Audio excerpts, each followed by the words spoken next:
Welcome back. In this video, we'll be exploring the idea of culture, what it is, how to compare cultures, and especially what culture means for you in the ESL classroom. Culture is one of those abstract ideas that means many different things to many different people. Before we start to talk about culture, we need to get our heads around what culture can encompass and how pervasive our culture is throughout our lives. What do you think culture is?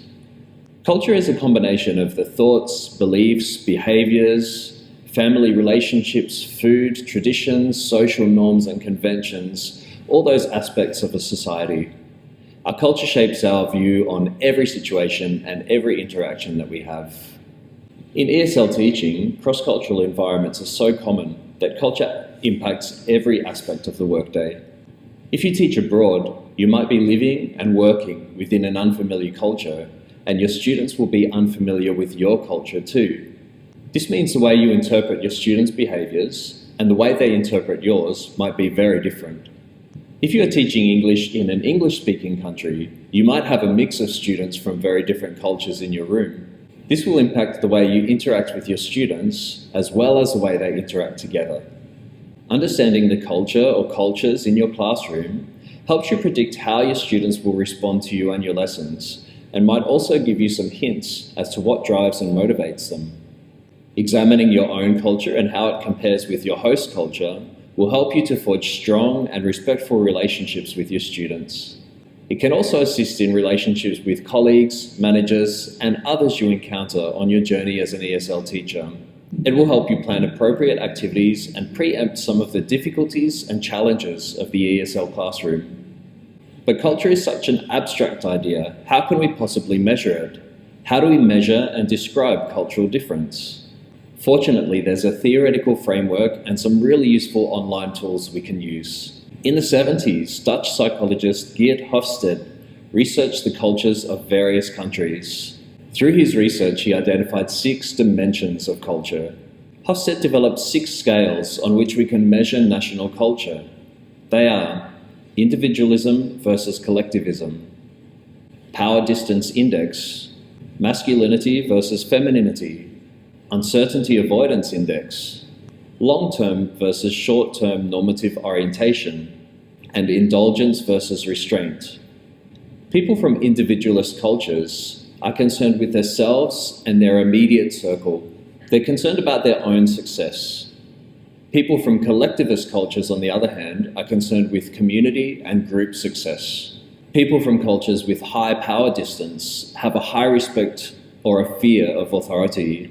They're unlikely to challenge authority, and they're comfortable with the imbalance of power that exists in society. People from low power distance cultures feel equal to authority figures, and they feel confident to challenge and question those authorities. People from cultures with a high uncertainty avoidance tend to be uncomfortable with new or unfamiliar things. They appreciate boundaries, rules, and instructions, and they often have a fear of making mistakes. People from cultures with low uncertainty avoidance are more likely to jump into new things without hesitation, find their own way from the start to the finish of a task, and they're not afraid of making mistakes along the way. The dimension of masculinity versus femininity is not what it sounds like. This hasn't got much to do with gender roles in society. Instead, it describes the characteristics of all members of a society, men and women alike. So people from masculine cultures value qualities like heroism, toughness and assertiveness, and wealth and material reward. People from feminine cultures value compassion, modesty and empathy, and are concerned about quality of life and caring for the weak.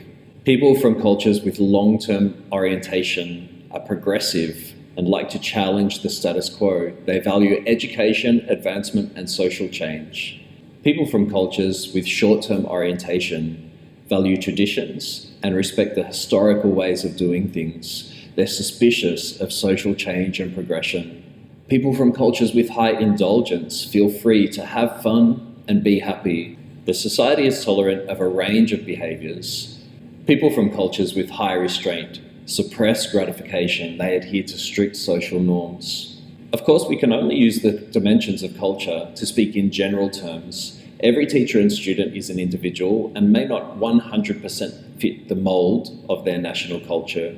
However, the 6 dimensions of national culture provide a really solid foundation to understand and avoid cultural missteps in the classroom.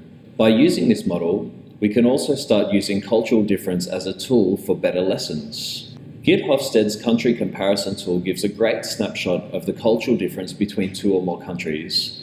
It's free to use at the Hofstede Insights website. Get online and have a look at how your culture compares to your friends, students, or colleagues.